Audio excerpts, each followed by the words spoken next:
Bu.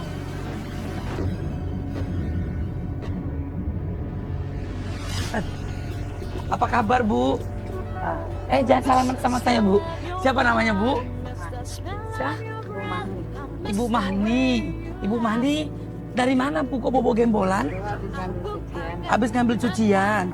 Cucian kotor. Oh, Ibu tukang cuci. Oh, umur berapa, Bu? Hah? 52. Suami di mana? Suami di rumah. Iya. Dari jam berapa Ibu tadi ngambil cuciannya? Tadi jam Hah? 2. Dari jam 2. Oh, jam 2. Oke. Coba Bu, lihat. Boleh dibuka, Bu? Boleh.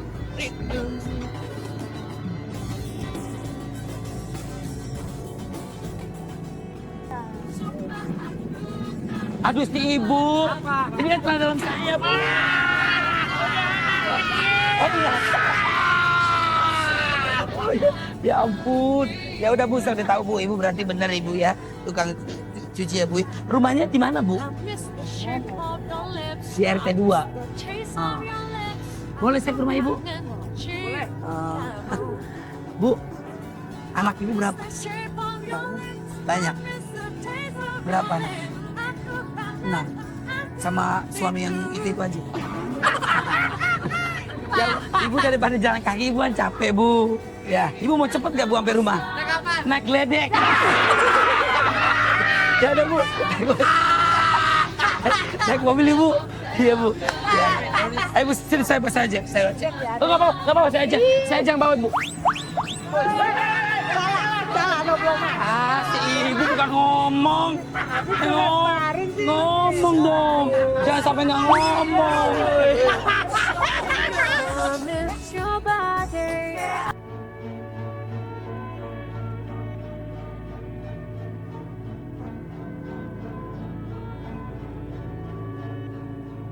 Ya, buat pemirsa catatan Olga hari ini Ibu saya akan ajak jalan-jalan. Tapi yang pasti nanti saya akan mau ke rumah Ibu itu juga kalau boleh, boleh Bu? Kalau boleh tahu Bu, di rumah ada siapa aja Bu? Bapak, anak, cucu. Bapak katanya sakit Bu. Maaf banget Bu sebelumnya. Sakit apa Bu?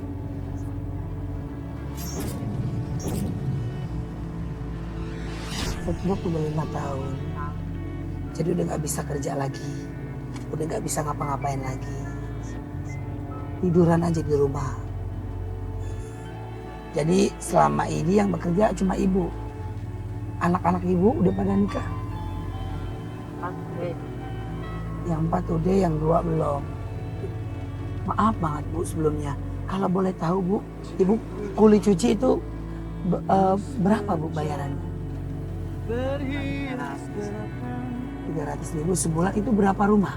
Atau mungkin satu rumah aja? Satu rumah yang khusus.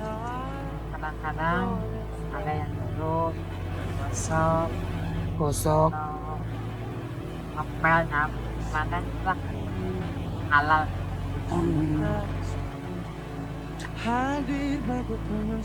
Apa sih Bu yang membuat Ibu ngerasa hati Ibu tuh sedih Bu gitu loh? Ada sedih. Dengan keadaan segala-galanya susah dengan ekonomi. Cita pengen punya rumah juga dari dulu nggak bisa. Sekian tahun nggak bisa. Pengen kayak orang-orang. Apalagi ditambah Bapak sakit ya Bu ya? Iya, ditambah bapak sakit. Ibu semua yang beliin obat. Berapa Bu kalau boleh tahu? Aja.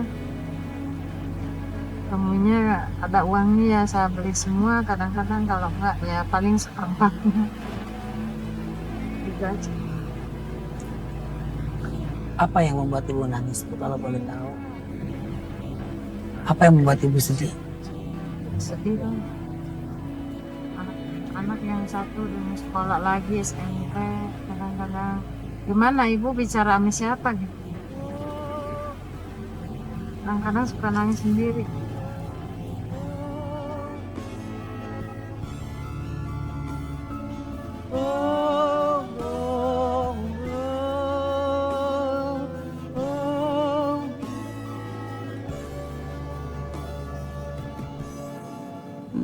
Maafkanlah bila hati tak sempurna. Apa sih Bu doanya Bu kalau Ibu habis sholat Bu?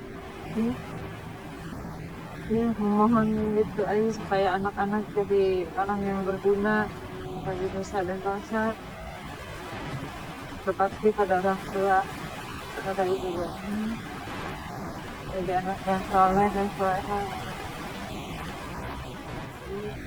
sampai terjerumus di jalan yang tidak benar. Kita orang susah, sampai terpengaruh dengan lingkungan apapun. Hanyalah padamu. Maafkanlah bila hati tak sempurna mencintaimu dalam dada. Gimana Ibu hari ini perasaannya ketemu sama Olga? Alhamdulillah, lega banget, senang. Kan kalau di TV lucu banget. Emang saya badut. Bukan. Itu ya, apalagi ada sama Mbak Jessica. Apalagi sama Mbak Jessica. Apa Ibu yang membuat Ibu senang sama saya? Lihat lucunya, tamah-tamahnya, Amin ya Allah. lihatnya lucu. Gak ada bakal marah gitu kalau melihat Mas Olga. Amin. Kalau yang marah sama saya Bu itu orang yang bodoh kalau menurut saya. Ya, Ibu aja sayang sama Olga, ya Bu. Tapi namanya hidup Bu, pasti kan setiap manusia ada yang senang, ada yang tidak. Kita berbuat baik, berbuat positif aja, salah aja hidup Bu. Tapi buat Olga itu nggak masalah, itu ujian dari Allah. Sama seperti Ibu diuji sama Allah, Bapak dikasih penyakit stroke, Ibu dititipin anak cucu, ya kan? Sementara Ibu seorang pekerja kulit cuci, maaf ya Bu, ya kan? Uangnya nggak seberapa, tapi Ibu harus mempanin begitu banyak orang. Tapi nggak apa-apa Bu, Allah itu maha pengasih, maha penyayang. Ibu ikhlas, Ibu bersyukur, insya Allah itu akan ada balasannya. Amin ya Allah alamin. Ya udah Bu, sekarang kita ke rumah Ibu ya. Ku kejar, ku tangkap, ku kejar, ku... Saat Olga berada di jalan raya, Olga melihat seorang ibu yang sedang membawa sebuah kain gembolan besar. Beliau adalah Ibu Mahni. Suaminya saat ini menderita penyakit stroke. Karena itulah, ia harus berjuang seorang diri, bekerja sebagai kuli gosok dan kuli cuci untuk menyambung hidup dan biaya pengobatan suaminya. Setiap hari, ia berjalan dari rumah ke rumah untuk mengambil beberapa potong pakaian yang akan dicuci dan disetrika. Setelah lelah seharian bekerja, dengan sabar dan penuh kasih sayang, ia merawat suaminya, mengganti pakaian, menyuapi, serta memberikan minum dengan harapan suaminya dapat sembuh dan hidup normal seperti dulu. Pengabdian seorang istri yang luar biasa. Ia rela melakukan apa saja demi orang yang ia sayangi.